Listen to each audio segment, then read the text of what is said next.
Joining us now, we have former governor of Ohio and MSNBC political analyst John Kasich and former California Senator Barbara Boxer. Tim Miller is still with us. So with a welcome to the two of you new to the conversation. First of all, Tim, is Matthew Continetti right?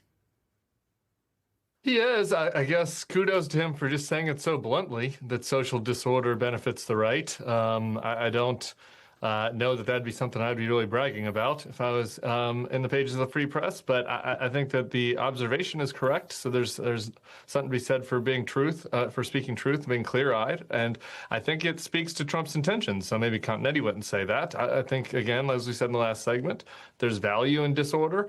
They're not really trying to bring order. As far as the immigration debate broadly, I don't know. I think that Trump has certainly benefited from immigration in the past, and it's been a key issue of his, and it's been one that he's won on. I think at times, though, he's overstepped. His numbers really tanked around child separation, for example, during the first term. The Muslim ban was a disaster that he had to roll back. For example, these kidnappings, really, to El Salvador, to that prison, they had to stop. They did one round of 3 planes, which was horrible, but they were planning on sending more. They had to stop because of the outrage and the legal pushback. So it's not as if Trump has like a Superman vest where he wins every immigration fight, but I do think it's stronger ground for him than other issues, of course. Senator Boxer, with a string of additional protests scheduled today as well as throughout this week, isn't there a danger for Democrats that social disorder, as Continetti is going to put it there, plays right into Republican hands? Well, I think we've been very honest about it. The vast majority of the people who are out there because they are so saddened by what they've seen ICE do. And there are some agitators. We don't need the Marines. We can handle this. Believe me, this is a huge county, Los Angeles, 10 million people. We have the largest number of sheriff's officers in the country, plus the LAPD. And, what Trump is doing is he's setting up an excuse. But I do want to say, picking up on what Tim said, not everything around immigration is positive for Trump. If you put a human face on this, I say he could be, really taken down on this issue, because I have been so hurt in my heart seeing ICE go after little girls, no kidding, 10, 11, putting their hands behind their back, searching with their large hands on these little bodies into their pockets, their jacket pockets, their jeans pockets. What are they looking for? Candy or gum? It's outrageous. And then they go off to the Home Depot lot instead of going after the criminals, which we all want to see happen. And Barack Obama did it, and he deported 3 million bad, undocumented people that shouldn't have been here. They don't want to do the work. So they're going after hardworking people with families that have American children, American spouses, and going into these Home Depot lots and rounding them up, these good people. This is our state. We are a melting pot. Not everybody's perfect. Good Lord, we know that. We don't need Trump turning us into some kind of military zone. It's awful and wrong. Governor, the lack of humanity looking at what is happening. The senator says we need to put a human face on this. Can that be a pivot away for support from Donald Trump for all of this? Not going after the 10 and 11-year-old little girls who are being handcuffed and having their pockets searched, but go, as again, Representative David Valadao of the Bakersfield, Central California area says, let's get the criminals. Is there a risk of overstepping when you don't acknowledge the humanity of this, of the person who might be working in your home or tending to your flowers or helping remove the garbage off your streets or taking care of an elderly parent for you? A lot of these jobs are being done by people who are undocumented in this country. Do we want to be doing these jobs? That's a question. So what happens when they're all removed?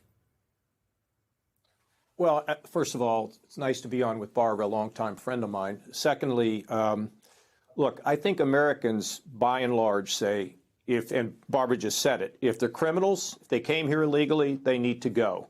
If they're here, if they're honest, if they're hardworking, I don't think Americans want them to be just scooped up and shipped out. But there's another problem here, and that is from what I understand, and there's all kinds of reports. So WallStreetJournal.com had a report today that they were told to go in there and go after those who were illegal but never had a criminal record. I don't know what to think about that, because that's not what the people, in my opinion, support. But at the same time, there are reports that, you know, you get Antifa in there and they start attacking the ICE people, causing violence, going into the building where they were. And then I think that the state of California, I think the governor and mayor were behind a curve. I think that they did not act soon enough. And I think, you know, you got the president saying, well, it's a federal building, I'm going to go protect them. We can get through all the politics and all the stew. But the bottom line is, I think California did not act quickly enough. Had I been governor, I would have said, look, we think we have this under control. You let me know. I'll let you know if I have any other problems. But fundamentally, I think what Barbara said is correct. And that is, Americans don't want us raiding Walmarts. They don't want us going into Home Depots. They're not interested in that. They're interested in getting rid of the bad folks, the ones who have committed criminal activities, out of the country. And the stories about the young girls and everything, of course, it breaks your heart. It breaks the hearts of families and everything else. But I will tell you, by and large, when the issue of violence comes up, if the Democrats don't respond to that effectively, then what you're doing is you're opening the door for the federal government to get involved, and that works to their benefit. I mean, that's just the way that people see it. Let's stop the violence. We don't want to burn down our communities or anything else. So, I mean, it's complicated. It's a stew. But fundamentally, those who are here illegally, who have not committed a crime, I think most Americans would say we don't need to harass them and ship them out. And yet some of them are being shipped out. But let me ask you finally, Tim, with Speaker Johnson having weighed in on the calls to arrest the duly elected governor of California. Take a listen to this.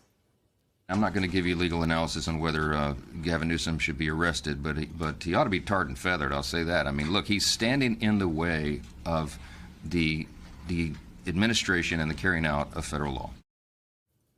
What's your thoughts on that? It's just childish and dumb. Look, this is very serious. And I think that this is Mike Johnson trying to cosplay being a Trump-type MAGA person that says this kind of stuff. It works for Trump. It doesn't work for these other guys, really, because it obviously seems fake.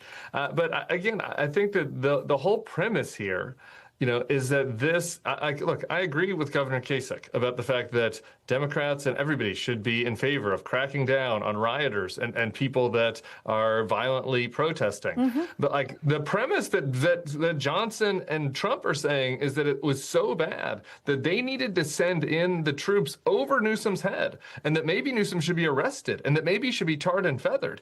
And that is insane. Like we were not anywhere near that. This was not the LA riots of 1992. The feds surely could have come in and support what was happening in the state from a law enforcement, but it's ridiculous to suggest that it was at all sensible for the federal government to send in the military over the objection of local officials based on what we'd seen over the last couple of days. All right. Could I jump in, Alex, for yes, 2 seconds? Listen, my friend John Kasich, when he was governor, he would have picked up the phone. They would have been in touch. And any president would have called him and should have called Gavin Newsom. And now the president appears to be lying about that.